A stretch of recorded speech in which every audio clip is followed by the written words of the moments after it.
Jeg synes, det er uden vision og bygger på sådan et sædvanligt grundlag, der beslutningen er taget på. Man kan sige, altså det mest naturlige er det selvfølgelig at kun at se på økonomien. Man kan sige, at økologien den er lagt, naturligheden er sat, det hviler på gyngende grund, kan man sige. Og i det hele taget, så vil jeg sige, at jeg har utrolig meget at brokke mig over. Jeg er dybt deprimeret.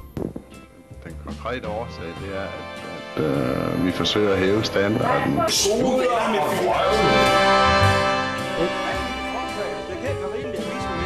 Selv skal betale for materialerne i vores uddannelse. Altså vi betaler skolepenge, og vi betaler for mad og så videre. Så det er fuldstændig vanvittigt, at vi med vores spareskilling skal til at betale for kopier og lignende.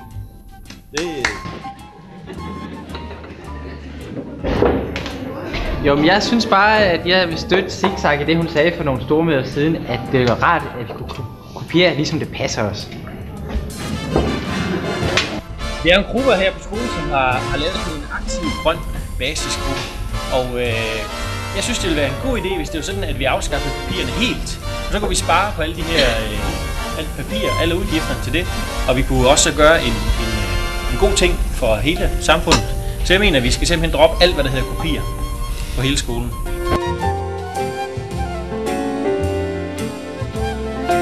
Nej, det er sådan nogle ser frække nogen, der bor derude. Er det nogle ser frække nogen? Ja, det er. De tror, at de kan gøre ligesom de vil. Tror de det? Ja. Nå. Det var, hvad vi arbejdede med sidste gang, at digtet faktisk har sådan et usynligt rum.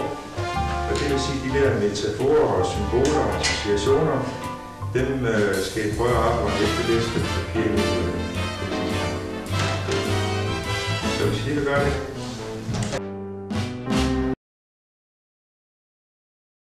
Men vi har nogle gode tider, når vi er med pollerne, når vi synger sammen i bilen.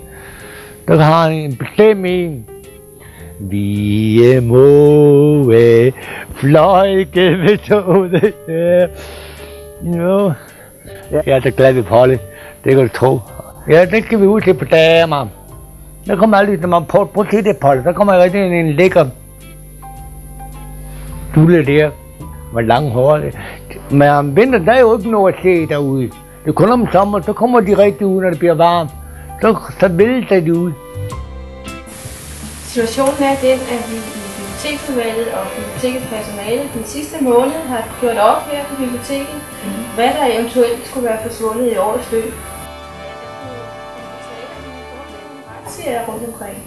Men jeg kan da sige, at hvis nu at der er nogen, der bliver lidt nervøse for at få besøg i nat kl. 2, så kunne de jo lige tage og aflevere deres bøger, før de går i seng. Det ville måske være en god idé.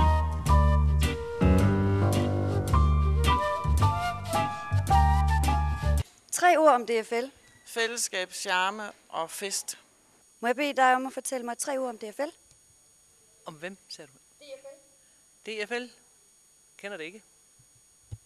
Samarbejde, fællesskab og lidt anarki. 3 ord om DFL.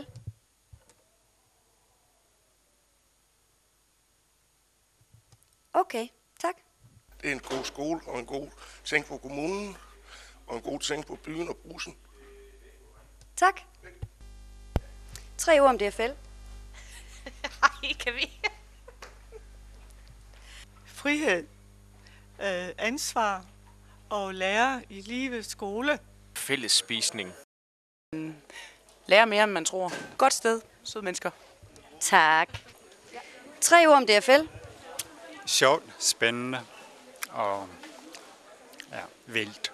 Fælles spisning. Ja, demokrati, frihed, og så så jeg glemt det. Demokrati, fællesskab og hockey. Yeah, tak. Kontrolleret kaos. Og det var det kun 2. Og fælles spisning. Frihed, brok og pladderhumanisme.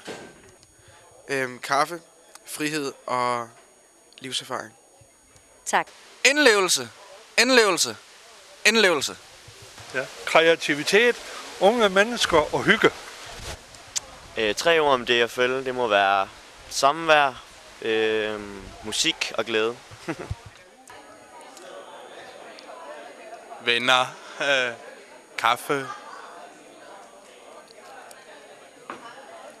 fravær. Ja, anderledes, sjovt og mærkeligt. Mangfoldigt, anderledes, udviklende. 3 ord om DFL. Anyone?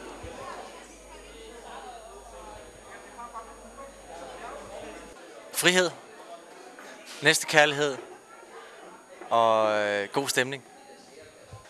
3 ord om DFL. Respekt for mangfoldighed. Love, love, love. Om hvem ser du?